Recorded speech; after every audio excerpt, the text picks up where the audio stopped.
So we're back again on the Mosrite build. At the moment we're just going through the edge of the frets here and just using a fret file just to get the sharp edges off the frets.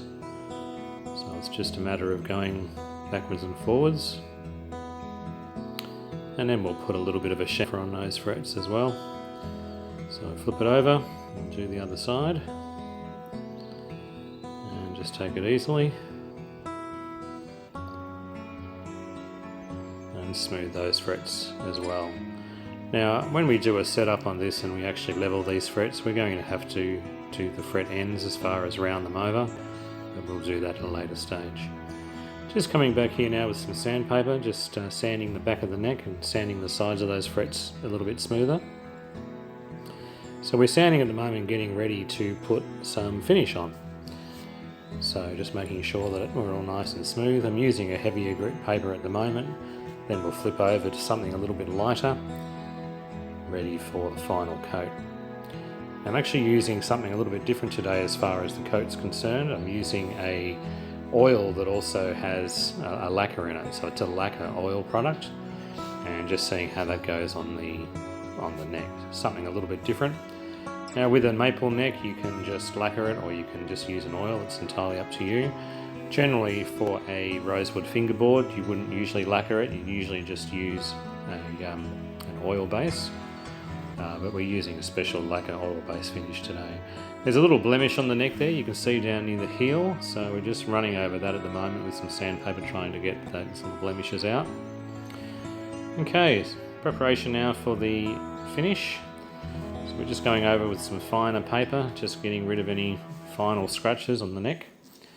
Always want to make sure when you're doing a finish on a guitar that you sand to a fairly fine sandpaper, because any little marks that you see on the neck now, they'll only come out more obvious. Pop this on the fretboard as well. Now they're going to be purists that are going to be looking at this going, you shouldn't put lacquer on a fretboard if it's made out of rosewood. Well, technically that's correct, but after one coat it puts quite a nice protective finish on there. We will apply more coats as we go further into the build.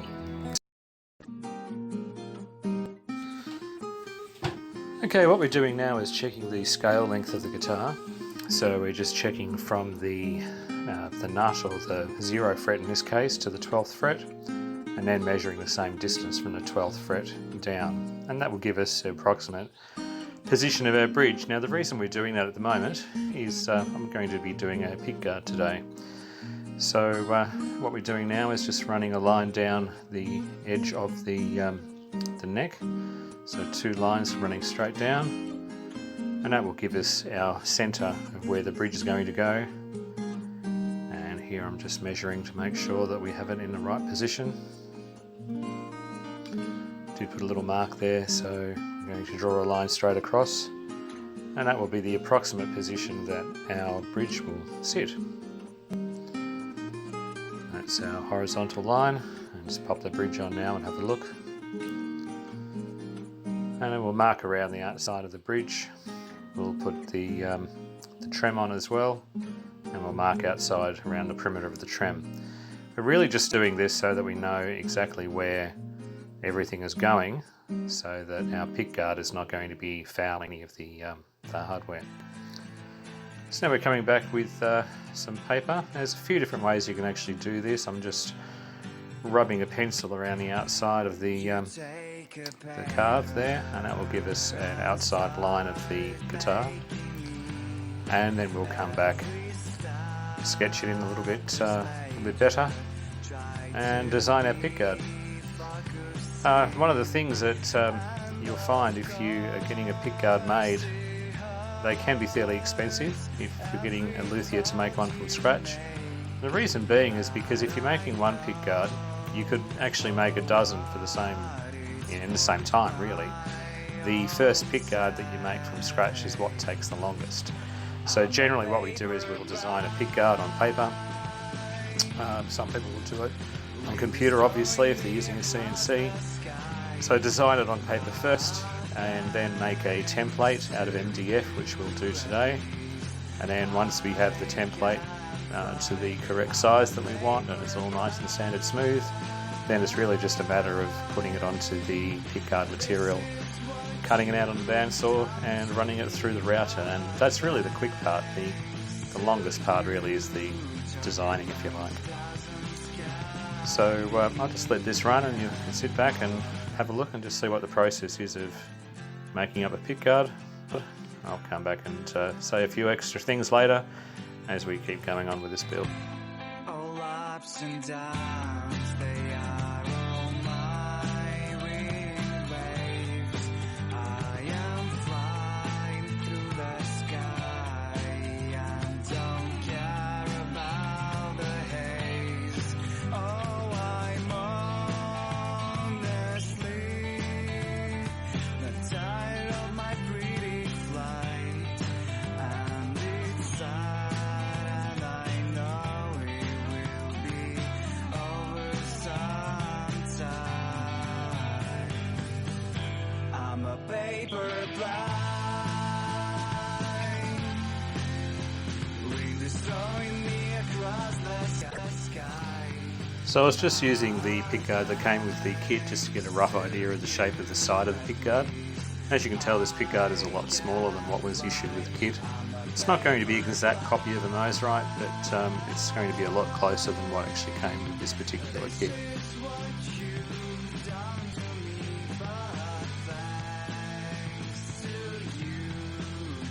Just putting in some angles here for the pickups that are going in. Basically in this guitar we're going to have a Dr. Gas Phoenix pickup, which is a mini humbucker in the neck position, and we'll have a single coil sized humbucker in the bridge. So now we're just going to cut this out with a pair of scissors, and then we'll transfer that, once we're happy with it, onto a piece of the MDF and cut that out from there. It's really just going backwards and forwards and just really finessing the shape that you want. With this one I had to also make sure that because everything was pre-drilled underneath, in other words all the cavities were already done, I just had to make sure that I was covering the cavities properly. That's what I'm doing here at the moment, just this little side part here. That top cavity there for the neck pickup is quite wide, so just had to make sure that we cover it at least with the pickguard. So we'll do this and then we'll come back with the rest. Here's where we've actually cut the MDF template out. It's just cut out in the bandsaw. That's basically just made with 3mm MDF. The reason I make it with very fine MDF or very thin MDF is just a lot easier to sand and to cut and get to the right shape. Now if I was going to make more than one of these guitars, I would actually take this particular template and then make a second template out of thicker MDF. I'm not going to worry about it because basically this is a one-off guitar. I will keep the template just in case we ever do another one or somebody wants another one, but you know, as I said, it really is just going to be one-off, so that's why I'm just using the 3mm at this stage.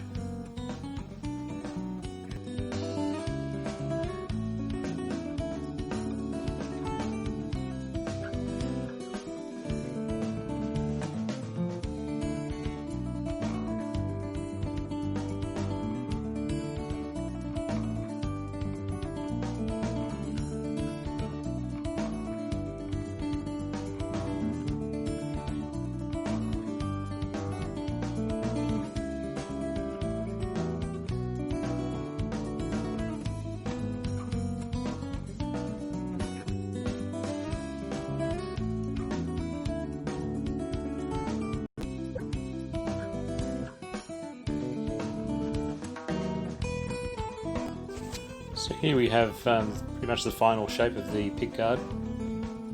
Tiny little bit of filing just to be done on the sides here, but it's pretty much all cleaned up. It's fitting properly underneath the neck, and just a matter now of making it fit perfectly, which we're doing, and that's where we want to be.